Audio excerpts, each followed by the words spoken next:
지분법 적용 대상과 적용 배제. 이것도 어렵지 않아요.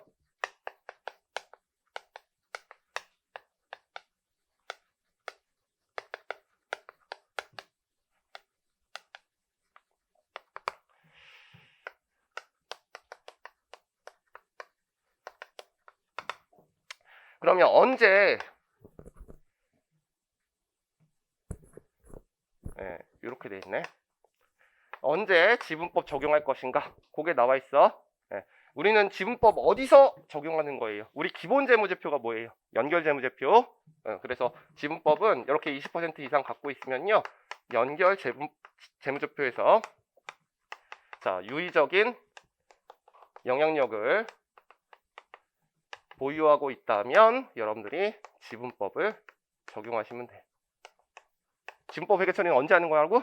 우린 별도 재무제표라는 게 없어요. 그거는 만들어도 되고 안 만들어도 되는 거죠. 근데 우리나라는 세무조정 목적으로 외관법에서 만들어 놓은 거고, 우리 기준서당 기본 재무제표가 연결이잖아. 그래서 연결해서 30% 이상 갖고 있으면 우리 지분법 적용하면 됩니다. 그러니까 결론은 이렇게 되는 거야.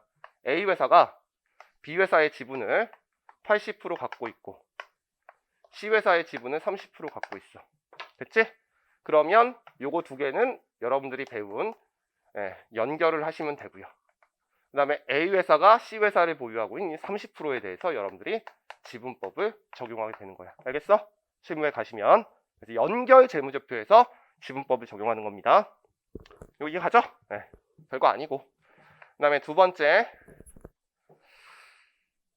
그러면 연결 재무제표를 만들기 전에 A 회사가 세무조정 목적으로 따로 우리 회사가 얼마 벌었는지를 보여주는 재무제표를 보완적으로 공시를 할 수 있다 그랬죠. 우리나라는 이제 법상 꼭 공시를 해야 되는 거고, 이건 작성 및 공시 의무가 원래는 없는 거죠. 그래서 추가적으로 만드는 재무제표를 우리가 별도 재무제표라고 했고, 그럼 이 별도 재무제표에서는 요 30%의 지분을 갖고 있으니까 상계 제거가 안 되죠.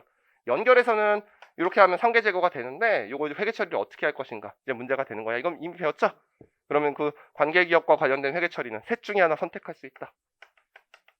취득 원가로 처리할 수도 있고, 아니면 중급회계 때 배운 당기손익 공정가치 측정 금융자산, 아니면 기타 포괄손익 공정가치 측정 금융자산으로 회계 처리해도 되고, 아니면 지분법으로 지금 배운 걸로 회계 처리해도 되고, 셋 중에 하나 다 인정한다 그랬어.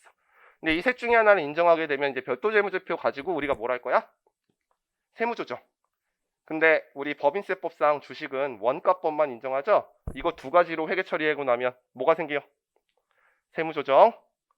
그래서 만약에 당기손익 공정가치 측정 금융자산이면 플러스가 됐으면 마이너스 유보만 생기지, 기타 포괄손익 공정가치 측정 금융자산이면 마이너스 유보 플러스 기타 양편 조정이 떠요. 이런 거 좀 이해하고 있어야 돼. 짜증나겠죠? 이거 좀 회계 처리하면. 지분법을 적용하면 숫자가 바뀌어. 숫자가 바뀌는 것만큼 여러분들이 유보나 마이너스 유보 기타 같은 게 떠요. 귀찮죠? 그래서 실무에서는 다 원가법 쓰고 있어요. 알겠죠? 다 배운 거고, 이것도. 자, 그래서 지분법 적용 대상 동그라미 1번 연결 재무제표 상에서, 우리 연결 재무제표 상 거기에 제일 중요해요. 연결 재무제표 동그라미. 그래서 피투자자에 대해서 공동지배력이나 유의적인 영향력을 갖는 기업은 지분법을 사용하여 회계 처리한다. 우리 공동지배력은 뒤에서 배울 거예요. 같은 단원이니까. 동업이라고 그랬지. 그것도 지분법으로 바뀌었다 그랬지. 그 다음에 이제 별도 재무제표에서 기업이 종속기업, 공동기업, 관계기업 투자를 원가법, 그리고 공정가치법, 그 다음에 지분법 어느 하나를 적용하여 표시한 재무제표를 별도 재무제표라고 한다. 그래서 별도 재무제표에서는 원가법, 공정가치법, 지분법 적용할 수 있다. 이 문장은 연결해서 계속 봤죠? 한 번 더 본다고 제가 말씀드렸어요. 그 다음에 이제 두 번째, 내가 30%를 갖고 있더라도 지분법을 적용 배제하는 경우 세 가지가 있어요. 이것도 한 번도 안 나왔어요. 설명만 해주는 거야. 편하게 들으면 돼. 연결해서 배운 거랑 똑같아. 자, 우리 연결 재무제표 무조건 만들어요. 연결 재무제표 면제 조건이 있었어. 연결 재무제표 면제 조건이 있었죠? 그래서 연결 재무제표 작성이 면제된다면 지분법 적용 안 해도 됩니다. 우리 연결 재무제표 면제 조건 제가 그림 그려서 설명했죠? 네 가지 소련만 제가 한번 읽어보라 그런 다음에 설명했잖아. A 회사가 B 회사의 지분 갖고 있고 C회사의 지분을 갖고 있는데 아직 쓰지 마시고, 연결재무제표가 면제된다는 거는 중간 지배기업만 연결재무제표 면제된다 그랬잖아. 예, 우리 최상위 지배기업은 연결재무제표 면제 안 되니까 얘만 되는 거야. 근데 지금 우리는 지분법 적용 면제니까 얘가 지분법을 적용하는 거니까 지분이 80%가 아니라 30%지. 이럴 때 얘가 지분법을 적용 안 할 수 있는 조건, 최상위 지배기업은 안 돼. 얘만 되는 거야. 예, 그러면 얘의 뭐가 정보 이용자들이 적어야겠지? 그러려면 최상위 지배기업이 100% 지분을 갖고 있어야겠지? 그러면 어차피 필요가 없잖아. 얘만 보는 거니까. 얘 어차피 여기서 연결할 건데. 두 번째는 80% 갖고 있다, 90% 갖고 있다. 그럼 어떻게 해야 된다 그랬어? 다른 주주한테 전화해서 다른 주주가 반대 안 해야 된다 그랬지? 똑같네. 그 다음에 이 B에 뭐가 정보 이용자가 작아야 돼. 그러니까 상장 기업은 안 되는 거지. 상장 기업은 무조건 지분법 적용해야 돼.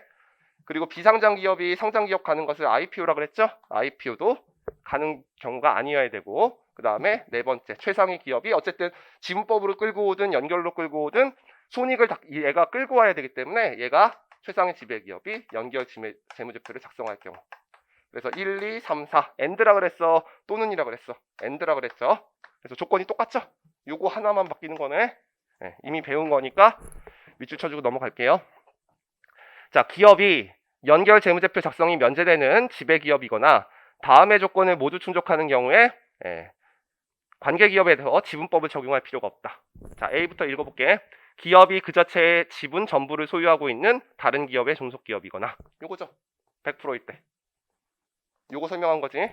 두 번째, 그 자체의 지분 일부를 소유하고 있고, 그 다음에 다른 기업의 종속기업이면서 그 기업이 지분법을 적용하지 않는다는 사실을 그 기업의 다른 소유주들에게 알리고 반대하지 않는 경우. 그래서 80%나 90% 갖고 있으면 다른 주주에 다 허락받아야 되는 거지. 요건 실무적으로 잘 발생할 수 없다 그랬지. 요거 주주가 너무 많게 되면 허락받기가 쉽지 않은 거야. 뭐 이렇게 되면 되지. 내가 80% 갖고 있는데 나머지 20%가 내 가족의 지분이면 뭐 해결되겠지만. 요거는 그 다음에 B, 채무상품 지분 상품이 공개 시장에서 거래되지 않는 경우. 상장이 아니라는 거지. 요거. 그 다음에 C, 공개 시장에서 증권 발행할 목적으로 증권 감독기구나 감독기관의 재무제표를 제출한 적이 없다. 그거를 이제 우리가 IPO라고 하는 거죠. 그 다음에 D 보시면 최상위 지배기업이 연결 재무제표를 작성한 경우 또는 공정가치로 추정한 경우. 똑같죠? 여러분 이 문장 봤거든요. 알겠어? 그 다음에 두 번째, 자, 우리가 지분법을 왜 당기손익 공정가치 측정 금융자산이나 기타 포괄손익 공정가치 측정 금융자산처럼 기말평가 때 공정가치 측정한 다음에 공정가치 변동분을 당기손익 또는 기타 포괄손익으로 측정하지 않는 거죠? 팔 게 아니기 때문이야. 매도 목적이 아니기 때문이지. 그럼 만약에 내가 30% 갖고 있는데 매도 목적이라면 공정가치 측정 금융자산으로 측정해야겠네. 그쵸? 그러면 내가 지분을 30% 갖고 있는데 이걸 팔 목적으로 갖고 있는 회사는 뭐밖에 없다? 펀드 회사. 알겠죠? 그래서 우리 연결에서도 60% 갖고 있는데 그 기업이 투자 기업에 해당하면 펀드 회사라면 당기손익 공정가치 측정 금융자산으로 지정할 수 있다고 배웠죠? 똑같아. 그래서 그런 기업들이 만약에 그런 투자 기업들 또는 펀드 회사가 있는데 벤처 회사한테만 투자하는 회사가 있어. 뭐 아니면 도야. 여러분들 이런 데다가 펀드 집어넣으면 10개 중에서 한 개 터지는 거는 한 10배 먹고요. 그 다음에 나머지는 다 망한다고 보면 돼. 그걸 벤처 캐피탈이라고 해. 위험한 회사한테만 투자하는 거. 그 다음에 뮤추얼 펀드. 이것도 펀드 회사예요. 그러면 이거는 매도 목적으로 갖고 있는 거죠? 샀다 팔았다 샀다 팔았다. 그러니까 이거는 당기 자산으로 회계 처리하셔야 됩니다. 그러니까 지분법이 아니라는 거지. 30% 갖고 있더라도. 그래서 거기 뭐라고 돼 있어? 벤처 캐피탈, 뮤추얼 펀드, 단위 신탁 등등 다 펀드 회사예요. 그래서 이와 같은 기업을 통해서 간접적으로 보유하는 경우 맨 마지막에 당기손익 공정가치 측정 항목으로 선택할 수 있다. 그래서 당기손익 공정가치 측정 항목으로 선택할 수 있다. 똑같죠? 그 다음에 이제 세 번째, 여러분들 우리 중급회계 때 배웠는데 우리 자산은 일단 유동자산과 비유동자산을 구분 표시하죠. 근데 비유동자산 중에서 1년 이내 처분할 것으로 예상되는 자산은 비유동자산에서 구분 표시해야 돼요? 구분 표시 안 해야 돼요? 구분 표시해야 되죠? 그걸 뭐라 그랬어? 매각예정 비유동자산. 그거 배운 적 있죠? 근데 매각예정 비유동자산 상각 안 하죠? 그러니까 어떻게 측정해야 돼? 장부금액과 순공정가치 둘 중에 낮은 금액으로 평가해야 되지. 원래 손상 잡으면 장부금액과 회수가능액인데 회수가능액은 순공정가치와 사용가치 둘 중에 큰 금액인데 팔 거니까 사용가치가 없어지지? 그래서 장부금액과 순공정가치 둘 중에 하나로 측정한다 그랬어.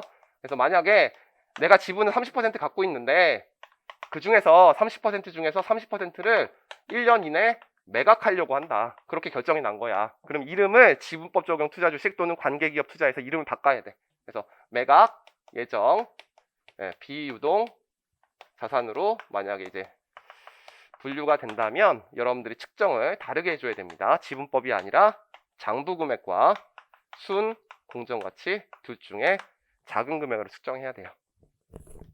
그래서 요때 세 가지가 지분법 적용의 면제고 요거는 뒤에서 다시 배울 거야. 그래서 지금 자세하게 안 할게요. 알겠죠? 거기서 시간 투입할 거야. 다시 할 거다. 회계 처리를 배워야 돼. 자, 우리 지금 뭐 하고 있냐면 일단 내가 어떤 주식을 갖고 있는데 이게 연결할 것인지 아니면 지분법 적용할 것인지 아니면 공동 지배할 것인지 아니면 중국회계 내용 따라갈 것인지 판단해야 되니까 관계기업 투자로 회계 처리하는 회사들을 내가 지분 갖고 있는 것 중에서 판단해야 된다. 그래서 단순히 제일 처음에는 뭘로 지분율 기준으로 판단하시면 돼요. 그래서 내가 정한 건 아니에요. 20% 이상. 그래서 기업이 직접 또는 간접적으로 보유하고 있는 거에 20% 이상이면 지분법 적용해야 됩니다.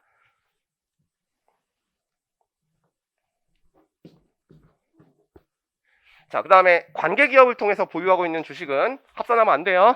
연결 실체 내 지분만 합산한다고 배웠어. 그 다음에 다른 투자자가 지배력을 보유하고 있거나 공동 지배력 갖고 있다고 하더라도 유의적인 영향력을 행사하는 것을 배제하지 못한다. 배운 적 있죠? 배제한다 그래서 시험 문제 나왔다 그랬고, 그 다음에 이제 두 번째 실질 판단 기준. 20% 미만 보유함에도 불구하고 우리가 지분법을 적용해야 되는 사실 판단을 해야 되는 원칙 중심 회계 처리 5개 만들어놨다 그랬지? 그래서 이사회 구성원 있을 때, 그 다음에 주총에서 좀 의사결정할 수 있을 때, 정책 결정 과정에서 판단할 수 있을 때, 그 다음에 중요한 거래가 있을 때, 그 다음에 중요한 경영진을 보낼 때, 그 다음에 필수적 기술 정보를 보유하고 있을 때, 이 5가지 해당하면 15% 미만이더라도 지분법 적용해야 될 때가 있다. 그 정도 기억하시면 되고, 그 다음에 잠재적 의결권이 있으면 우리 판단을 할 때는 고려해줘야 돼. 그쵸? 근데 중요한 거, 행사 가능성이나 전환 가능성은 고려하지 않습니다. 만약에 이걸 고려하라 그러면 B회사가 적자나고 있으면 나 지분법 안 할게.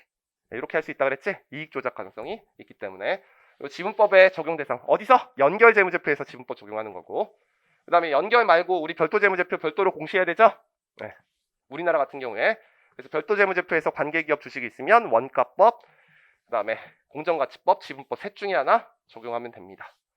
그 다음에 지분법 적용이 면제되는 경우 3가지가 있다 그랬지. 하나는 연결재무제표 작성 면제 조건과 똑같아요. 내가 100% 보유하거나 아니면 80% 보유하는데 다른 주주가 반대 안 할 때, 그리고 상장이 아닐 때, 그 다음에 IPO 가는 경우가 아닐 때, 최상위 지배기업이 연결재무제표 작성할 때, 이 4가지 조건 모두 충족하면 지분법도 면제됩니다. 배운 거고, 그 다음에 뮤추얼 펀드나 단위 신탁, 벤처 캐피탈 갖고 있을 때 요거는 매도 목적으로 갖고 있으니까 이건 당기손익, 공정가치 측정 금융자산으로 분류하시면 되고, 매각 예정 비유동 자산으로 분류한다. 이게 관계기업 투자를 갖고 있는데 내가 이제 급전이 필요하면 팔아야겠지. 그래서 1년 이내 팔려고 하면 관계기업 투자 이름을 매각 예정 비유동 자산으로 바꿔야 돼. 그러면 이제 지분법 적용 안 하니까 다른 회계 처리해야 되는데 중국회계 내용 그대로 따라가는 거야. 그래서 중국회계에서 뭐라 그랬어? 장부금액과 순공정가치 둘 중에 낮은 금액으로 측정하라 그랬으니까 그 내용 그대로 따라가면 되고, 그 구체적인 내용은 회계 처리 다시 배워야 돼요. 그러니까 뒤에서 다시 있을 거야. 특수주제.